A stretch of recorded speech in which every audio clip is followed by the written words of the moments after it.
While most companies analyze Ukraine from a safe distance, some European investors are already on the ground during the war.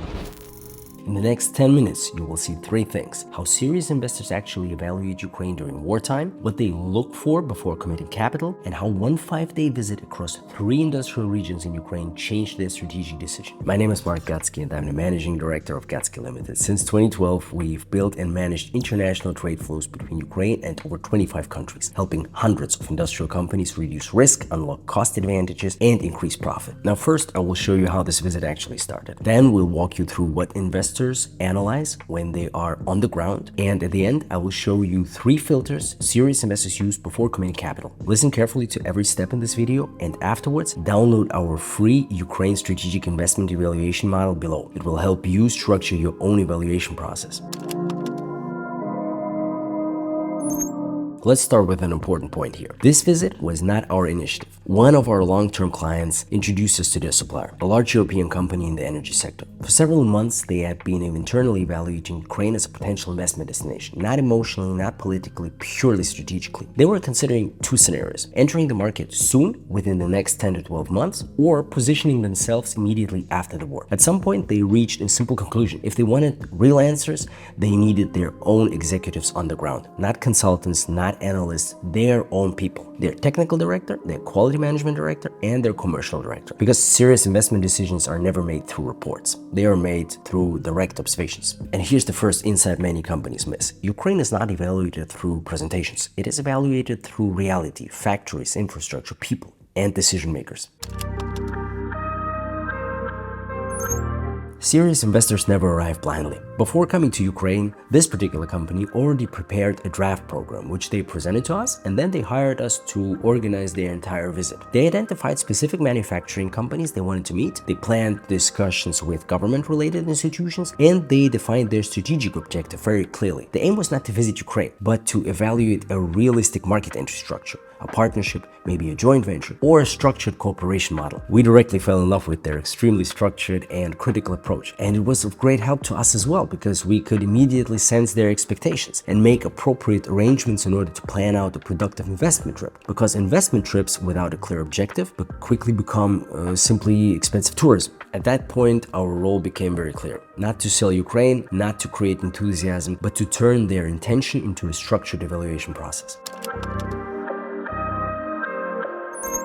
From the first conversation with the client to the final confirmation, preparations took us about 3.5 to 4 weeks. Schedules, access to factories, government meetings, security planning, translation, transportation, accommodation, everything had to align. And the result was a 5-day program across 3 industrial regions: Kharkiv, Mykolaiv, Dnipro. 3 regions that play critical roles in manufacturing, engineering, and infrastructure. But the goal was not simply to travel. The goal was to observe how the system actually functions, how logistics work, how factories operate under pressure, how engineers solve problems in real time, and how decisions are made when conditions are not ideal, to say the very least. Because investors' confidence depends on the structure, not optimism.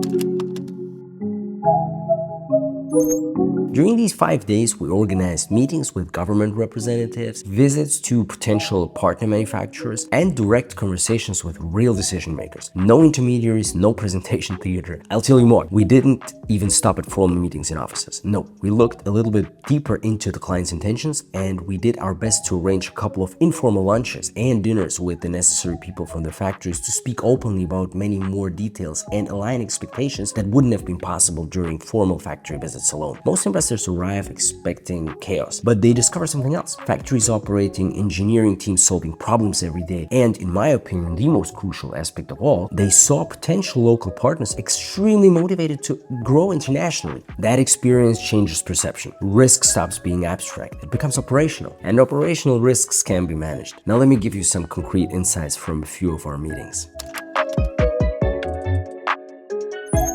In the Kharkiv region, we visited a factory that manufactures specialized tools and spare parts for power generators. The very first question investors asked the director was simple: how many hours per week does production stop because of electricity problems? The management then explained in detail how their backup generation works and showed the energy management system they built during the 4 years of full-scale invasion. Despite operating only 30 kilometers from the front line, the factory continues investing in new machinery and technology to move its manufacturing standards closer to Western Europe. And being close to the front line, they had some very interesting operational insights to share.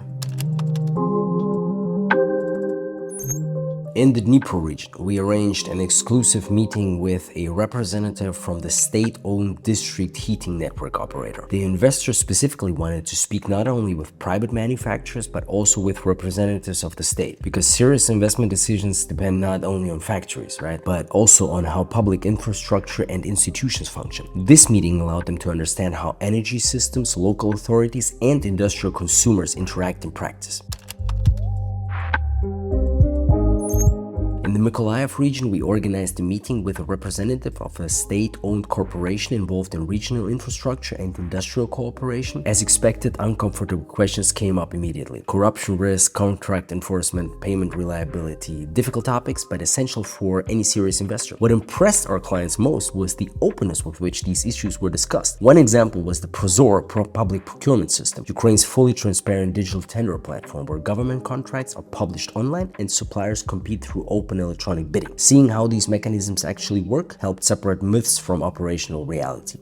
And if your company is evaluating Ukraine and its commercial operations, contact us through the form below this video for a free confidential review of your case. Let's discuss how we can help you structure your approach.